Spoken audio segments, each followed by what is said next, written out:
been hearing about these protests that have been going on up in Ottawa with truckers that are upset about the rules that are put in place that as they cross from one border to another between the United States and Canada, that they have to be vaccinated, or at least have to show that they're okay. I mean, they're traveling across international lines. So the mayor of Ottawa has declared a state of emergency just on Sunday.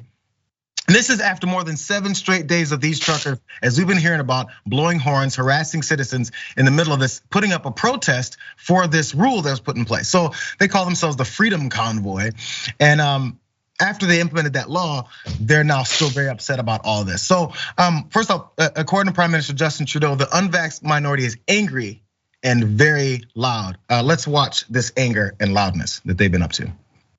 I understand the pandemic, it has taken many lives, but you know what? There's no reason to lose my freedom as well. I think it's pretty silly. I think that definitely it's been pretty disruptive to the community, to kind of everyone nearby, for sure. I mean, you can't lock up healthy people and expect them to remain healthy, okay? So the children have not been in school. I personally believe that is wrong. We need to drop the mask, drop the mandates, and start living our lives again. We're fighting for freedom, my man. We're gonna keep fighting, Trudeau. You have nothing on us, Trudeau. We're gonna win. We're gonna win. We're gonna defeat you, Trudeau. Freedom, freedom, freedom! Woo! Looks like a scene out of sports fans that are happy that their team just won, or maybe upset that their team just lost the championship game. This is the energy and mentality we have going in. Now, by the way, there's some people, some city officials that said this is just an occupation, which maybe kind of looks like it's stretched more than just a protest, and that something has to be done. Let's watch. On day 8 of this occupation, our city is under siege. This group is emboldened by the lack of enforcement by every level of government. They are terrorizing our residents, torturing them with incessant honking, threatening them and preventing them from leading their lives. People cannot go to work or open their businesses. They cannot sleep, walk, shop, go to medical appointments, or enjoy their neighborhood. This group is a threat to our democracy.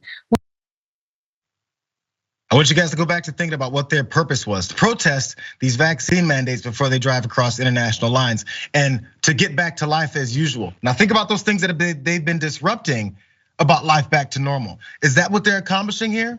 So, by the way, the peaceful protest began because of all this, but let's look at some more details from this. Some of the demonstrators, what they've been doing here. Some of these demonstrators also defaced monuments. Is that helping? Such as the Tomb of the Unknown Soldier. The National War Monument. Others danced on the Tomb of the Unknown Soldier. Some carried Confederate flags. Does that help? And at least one person was spotted on television holding an upside down Canadian flag with a swastika on it. Let's look at some of those pictures from that scene here, as well as what they were doing. So do these pictures and flags and accounts of what they're doing, does that help? Is that gonna make the government or people who were put in place to put these measures in place, they're gonna make them go, oh, they've got swastikas. Oh, they're defacing monuments. They're dancing on other monuments. I think that's convincing. I think I'll do that now. Is that really working out for them? Before I let you jump in, Wise, there was a statement from the police that outlined what it is that they're gonna be doing about this. Police are unaware that many demonstrators have announced their intention to stay in place. This will continue to cause major traffic, noise, and safety issues in the downtown core. We urge all residents to avoid travel to the core. Police have avoided ticketing and towing vehicles so as not to instigate confrontations with demonstrators. Along with the safety issues, costs to businesses, and social costs, the Ottawa Police continues to tally the financial costs of the policing costs, which are estimated at more than $800,000 a day. Are they gonna get what they want? That's $800,000 is a lot of poutine, man. I just, on the one hand, I do sympathize with these guys in one sense. Like, Canada has absolutely been way more strict than the United States. Their measures have been way more draconian as far as trying to, manage the pandemic. So, yeah, they've gone way harder than places like, say, Atlanta, Georgia, or Houston, Texas, right? Like, generally speaking, in Canada, that's been the case. But temper tantrums and honking and acting like babies, that generally never seems like the thing you want to do to affect any real change. But yeah, Canada, places like Australia, they've taken this thing way more serious than most of the places in our country. And I can understand the people who are frustrated by how hard they're going. Well, this is the thing, it's hard to determine whether or not their frustration is warranted when they do things like this. So last part about this, because we're talking about how they're protesters. So one resident said that a person in their building got into a fight with some of these guys, an argument, and then later they showed back up and decided to do something about it. The protesters, remember, that's what they're calling themselves. So as they point out, I've been hesitating to post this publicly, but I feel I must for the safety of downtown Ottawa residents. Here's the facts. Last night, 2 arsonists brought a full package of fire starter bricks into our building's lobby at 5 a.m. The building is isolated, and they pointed the intersection there.